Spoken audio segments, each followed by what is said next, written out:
guys, welcome back to Sally's Take. I've been away for quite some time, but I'm back after rewatching the animated television series Arcane a concerning amount of times.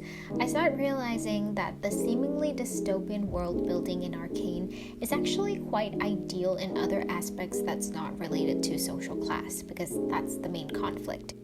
It treats their citizens quite equally no matter what race, gender, sexuality, body, and even species you are. So for those of you who have not watched the show, please watch it before this video so you can fully understand what I'm talking about, because there will be some mild spoilers. Arcane is a television series launched on Netflix, adapted from the game League of Legends, which don't ask me anything about it because I have no idea what it is.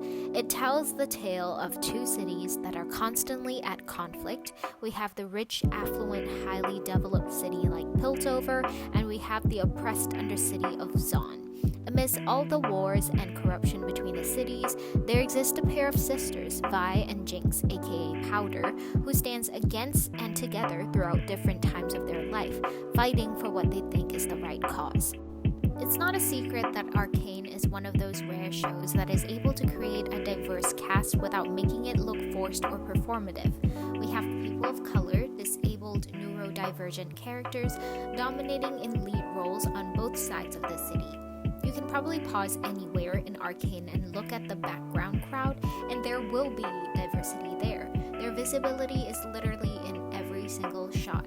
It's worked in so seamlessly that no one really questions why or how they got there. It's just the norm. For example, we can look at the representation of disabled people in the show, like Savika and her arm, Victor and his leg, and this dude's jaw. I like that no one really bats an eye about their disability, and very often do we see their body parts replaced with these mechanisms. These people even take leadership roles, and the design on their mechanisms can even look cool or part of why they are unique. What this show does so well is humanizing those characters. None of the characters can be defined by their physical traits. They are more likely defined by their actions, morals, and social class. Even with Victor, as he gradually gets more and more sick throughout the series, we can kind of see his disability and his body overall suffer through it. However, you come out of the series remembering him as more of a mad scientist who just wants to make his stamp in the world before his clock runs out. Now that we get a general idea of how Arcane does representation, let's move on to the topic of gender equality. The script writing is so smart and detailed that it never lets a single sexist line or behavior slide. And it's this very nuanced and almost mundane thing weaved into the world so naturally that shows how very gender equal this world is. We open the series with Vi at the center. She's the hot-headed teenager from the Undercity and leader of the misfit children. Within the first 15 minutes, the show has established Vi as a physically strong person. When she had to fight a group of boys, she did beat them, but only with the help of her friends. It's important to note that Vi is strong, but not invincible. She falls, she gets roughened up, she bleeds, and as you will see, she loses in a duel fight quite often when met with an equal or better opponent.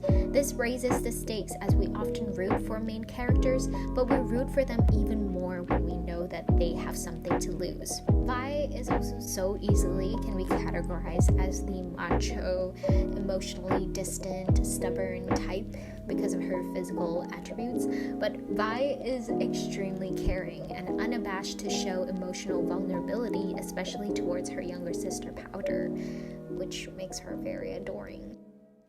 You can also see that actually all of the main characters are quite in touch with their emotional side. If they're not showing it to their closest people, they're showing it to the camera, no matter how rich and how evil they are. Vi, who was written as a strong woman, cried multiple times in public when faced with traumatic events. a pretty heterosexual and physically strong scientist like Jace vomits when he smelled the corpse of his men, and it was never shown as a weakness.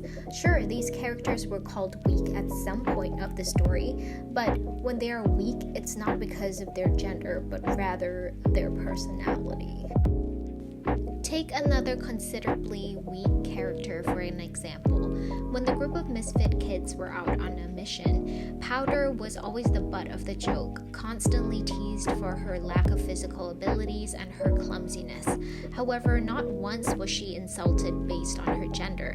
Not once was she or any other characters insulted with, "You fight like a girl," "You punch like a girl," or "Go put on a skirt." She was perceived as weak because of her inability to catch up with the group, because she's just a child. So we can see that the language to be sexist just simply doesn't exist in this world.